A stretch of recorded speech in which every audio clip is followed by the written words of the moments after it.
Hello दोस्तों, आज अपन फिर से हिंदी शिक्षण विधियों के बारे में चर्चा करेंगे।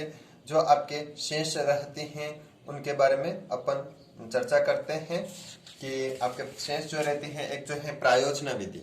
कि प्रायोजना जो विधि होती है, होती क्या है, प्रायोजना शब्द का अर्थ क्या है। प्रायोजना शब्द का सर्वप्रथम प्रयोग कोलंबिया विश्वविद्यालय के प्रशिक्षण विद्यालय के विद्वान रिचर्ड से 1900 में किया गया है। जो रिचर्ड महोदय हैं, उन्होंने इस शब्द का जो है प्रयोग किया है कि प्रायोजना जो होती है, एक इस शब्द का सर्वप्रथम प्रयोग रिचर्ड ने किया है।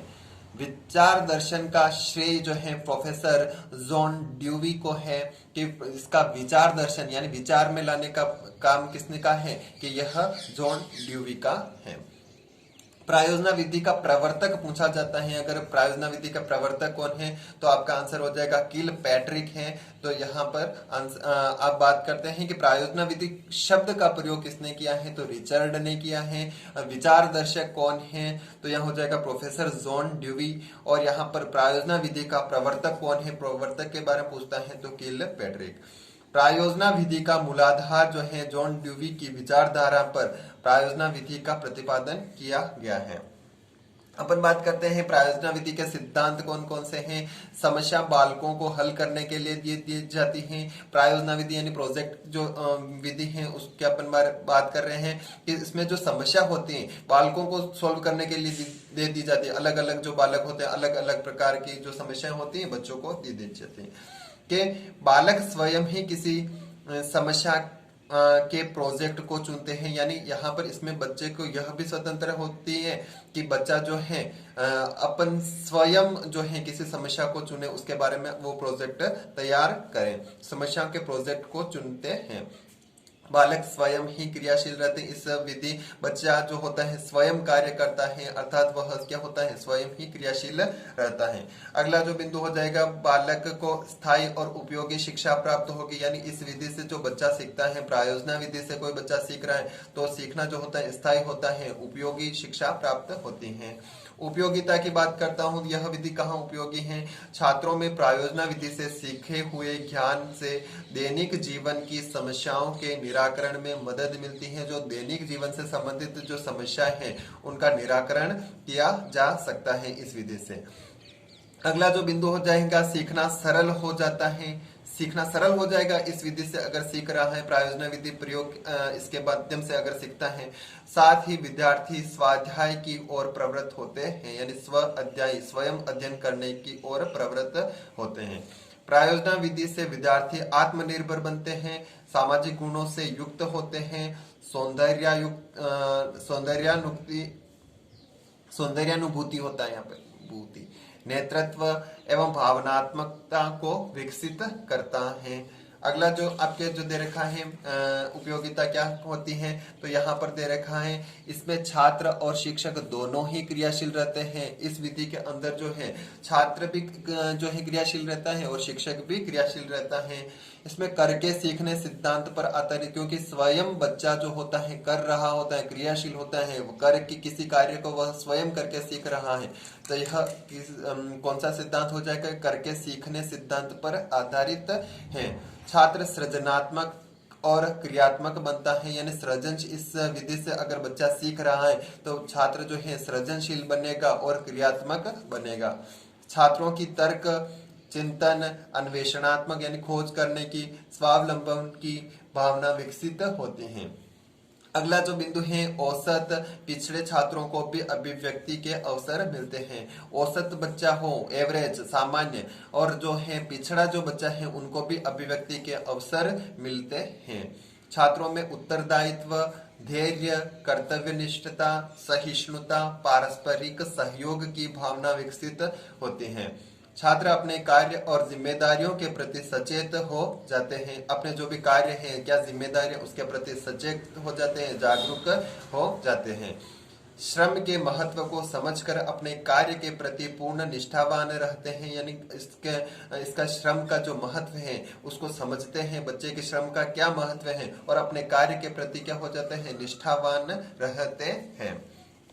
अगला जो बिंदु दे रखा है, प्रायोजना विधि के जो दोष होते हैं, हर एक विधि के गुण हैं तो कुछ न कुछ दोष भी अवश्य होंगे। यह विधि अधिक व्ययशील है, यानी प्रायोजना विधि से अगर बच्चे को पढ़ाते हैं तो अधिक व्यय होगा, अधिक खर्च होगा। अगला जो बिंदु दे रखा है, विभिन्न प्रकार की सामग्री यंत्रों की आवश्यकता रहती है जो कि उपलब्ध कराना जो है असंभव हो जाता है। विभिन्न प्रकार के जो सामग्री, जहां बच्चे के पास उचित विद्यालय ही नहीं हो तो यहाँ पर अपन प्रायोजना विधि को उपयोग, या फिर आप जो प्रायोजना विधि है उसको किस प्रकार से लागू कर सकते हैं, यानी सामग्रियों की आवश्यकता होती है, यंत्रों की आवश्यकता होती है, तो वहां पर प्रायोजना विधि को आप उपयोग नहीं कर पाते हैं।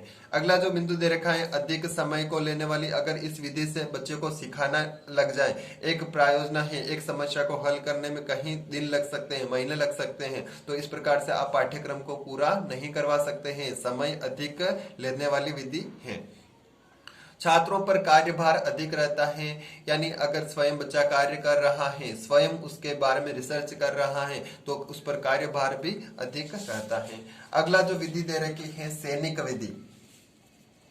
सैनिक विधि, भाषा शिक्षण की बात कर रहे हैं तो यह सैनिक विधि किस प्रकार से, यह विधि सर्वप्रथम अमेरिका में प्रारंभ हुई। आपको अगर क्वेश्चन पूछता है कि यह सैनिक विधि सर्वप्रथम कहाँ प्रारंभ हुई है, तो कहाँ प्रारंभ हुई है, अमेरिका में प्रारंभ हुई है। इसे व्यय श्रव्य भाष्य सेना विधि, यानी सुन श्रव्य भाष्य सेना विधि, आर्मी मेथड्स भी कहता है। श्रव्य भाष्य का मतलब होता है सुनकर बोलना, जो बच्चा जो है सुनता है उसी के अनुसार वह बोलता है, तो यह श्रव्य भाष्य सेना विधि व आर्मी मेथड भी कहते हैं इस विधि को। सूत्रपात करने का श्रेय पेज, बोज, स्पिटर, ब्लूमफील्ड इत्यादि को जाता है। इस विधि को सूत्रपात करने का जो अमेरिका में जो विकसित हुई है, यह सर्वप्रथम प्रारंभ हुई है, लेकिन इसका सूत्रपात करने का श्रेय जो है पेज महोदय है, बोस महोदय है, स्पीटर है, ब्लूमफील्ड इत्यादि को जाता है। सेना विशेष प्रशिक्षण कार्यक्रम के अंतर्गत मातृभाषा भाषी अथवा तथा भाषा वैज्ञानिक के सहयोग से भाषा के सुनने तथा उच्चारण कौशल का काम किया जाता है। सेना जो विशेष प्रशिक्षण कार्यक्रम होता है उसमें बच्चा जो होता है उनसे भाषा सुनता है, उन पर संबंधित जो है वह बोलने का प्रयास करता है। अगला जो बिंदु दे रखा है, सॉरी, यहाँ पर जो है व्याकरण का सैद्धांतिक ज्ञान नहीं दिया जाता। इसमें बच्चों को कोई व्याकरण नहीं सिखाई जाती, सिर्फ और सिर्फ जिस परिवेश में रहता है या जैसे बोलता है उसके अकॉर्डिंग वह बच्चा क्या होता है, बोलने लग जाता है। एक शिक्षक, अंग्रेजी का शिक्षक है, वह बच्चों से हमेशा अंग्रेजी में बात करता है, तो बच्चे धीरे धीरे उस विधि को जो है उस भाषा को सुनते हैं और फिर क्या करने लगते हैं, बोलने लग जाते हैं। उनको विशेष प्रकार के व्याकरण का ज्ञान नहीं दिया जाता है। विद्यार्थी भाषा को जानने और बोलने वाले लोगों के संपर्क में आते हैं, उनकी भाषा को सुनकर ही विद्यार्थी भाषा के व्याकरण का ज्ञान प्राप्त करते हैं।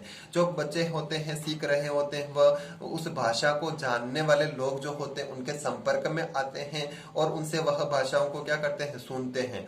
वो सुनते हैं और वह विद्यार्थी भाषा के व्याकरण का ज्ञान भी प्राप्त कर लेते हैं। एक बार भाषा सीख जाते हैं उसके बाद उनका व्याकरण भी सीख जाते हैं। अधिकतर सैनिक अपने अधिकारियों की भाषा को सुनकर ही उनके व्याकरण और भाषा के ज्ञान को प्राप्त कर लेते हैं, इसलिए इस विधि को सैनिक कहा जाता है। जिस प्रकार से सैनिक जो होता है अपने जो अधिकारी हैं उनकी भाषाओं को सुनते हैं, समझते हैं और वह उपयोग कर लेते हैं, तो इसलिए इस विधि को सैनिक विधि भी कहते हैं। इस विधि में विद्यार्थी अधिक से अधिक सुनकर शिक्षक के दिशा निर्देशन में वार्तालाप पर अधिक बल देते हैं। इसमें जो विद्यार्थी होते हैं अधिक से अधिक शिक्षक का सुनते हैं, शिक्षक जो भी बोलता है उनको सुनते हैं, जिस भाषा में बोलता है उस भाषा को वह ग्रहण करते हैं और दिशा निर्देशन में क्या करते हैं, शिक्षक के दिशा निर्देशन में उसी भाषा में क्या करते हैं, वार्तालाप पर बल दिया जाता है, वार्तालाप करते हैं। मौखिक कथनों द्वारा सीखता है, यानी इसको बोलकर जो है इसको सीखता है। अगले जो विधि दे रखी है, इकाई विधि दे रखी है कि इकाई विधि इकाई विधि क्या होती है इसके बारे में अपन पढ़ते हैं। वर्तमान युग की महत्वपूर्ण विधि जिसे यूनिट सिस्टम भी कहा जाता है। यूनिट सिस्टम अंग्रेजी में कहा जाता है, इसको अपन इकाई विधि कहते हैं। एक ही बात हो गई। इसका प्रवर्तक अगर पूछते हैं, बहुत बार रीट सेकंड ग्रेड में भी पूछा गया है कि इकाई विधि के प्रवर्तक कौन है, तो H.C. मॉरिसन। यहां पर हो जाएगा इकाई विधि के प्रवर्तक H.C. मॉरिसन। NCERT इकाई ने जो परिभाषा दी है वह है, इकाई एक निर्देशात्मक युक्ति है, निर्देश देने की युक्ति है जो छात्रों को संवेद रूप में ज्ञान प्रदान करती है। बोसिंग महोदय कहते हैं कि इकाई अर्थपूर्ण एवं एक दूसरे से संबंधित क्रियाओं की एक व्यापक श्रृंखला है जो विकसित होने पर बालकों के उद्देश्यों की पूर्ति करती है और उन्हें महत्वपूर्ण शैक्षिक अनुभव प्रदान करती है, जिनके फलस्वरूप उनके व्यवहार में वांछित परिवर्तन होता है। विशेषताओं की बात करते हैं कि इकाई विधि की विशेष पाठ्यक्रम को इकाइयों में विभक्त किया, जो भी पूरी पुस्तक होती है उसको विभिन्न इकाइयों में विभक्त कर लिया जाता है। पाठ्यक्रम के समग्र अध्ययन में सहायक होती है, पाठ्यक्रम का पूरा अध्ययन कर रहे हैं उसमें सहायक हो जाती है। इकाई आधारित पाठ्यक्रम विभाजन में प्रत्येक इकाई को समान महत्व दिया जाता है। अगर इसको इकाई में विभक्त किया है तो प्रत्येक इकाई जो होती है उसको समान महत्व दिया जाता है।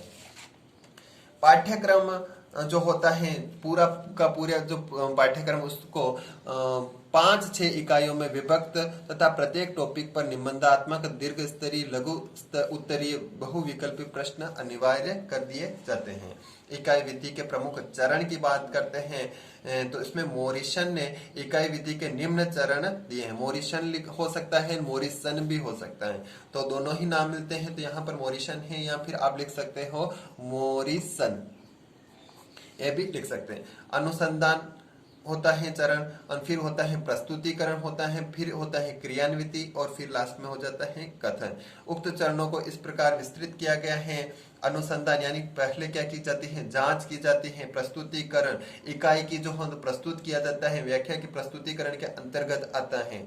फिर आता है आत्मीकरण यानी क्रियान्विति, और सुव्यवस्थित करना होता है, सुव्यवस्थीकरण होता है। अभिव्यक्तिकरण यानी कथन के द्वारा अभिव्यक्त किया जाता है। इकाई विधि के गुण की बात करते हैं। इकाई विधि के गुण कौन कौन से हैं, तो यहाँ बात कर रहे हैं इकाई विधि के गुण। प्रत्येक अध्याय का छोटी छोटी इकाइयों में विभाजन, जो भी पूरा अध्याय है उसको क्या करते हैं, छोटी छोटी इकाई में विभक्त कर देते हैं। अध्याय नहीं होगा, यहाँ पर जो है विषय वस्तु या पूरा का पूरा पाठ्य अध्याय को अपन छोटे छोटे वो तो हो जाता है लेसन प्लान जो होता है पाठ योजना के अंतर्गत। विद्यार्थियों के व्यक्तित्व में सहयोग, विनम्रता, नेतृत्व और सहकारिता, धैर्य और सहनशीलता के गुणों का विकास होता है।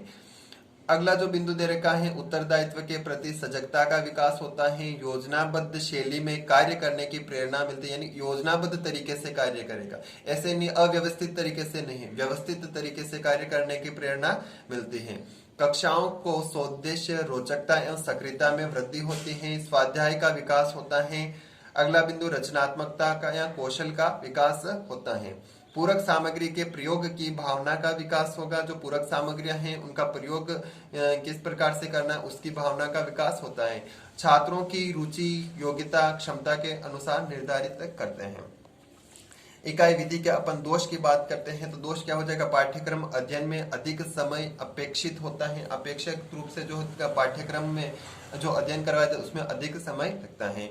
इकाई निर्धारण उचित न होने पर पाठ्यक्रम में अंतर्निहित क्रम का अभाव होता है, यानी इकाइयों का जो निर्धारण होता है अपन सही तरीके से नहीं करते हैं तो जो पाठ्यक्रम जो चल रहा है उनमें अंतर्निहित जो क्रम जो चलता है उसमें क्रमबद्धता में क्या होता है, अभाव हो सकता है।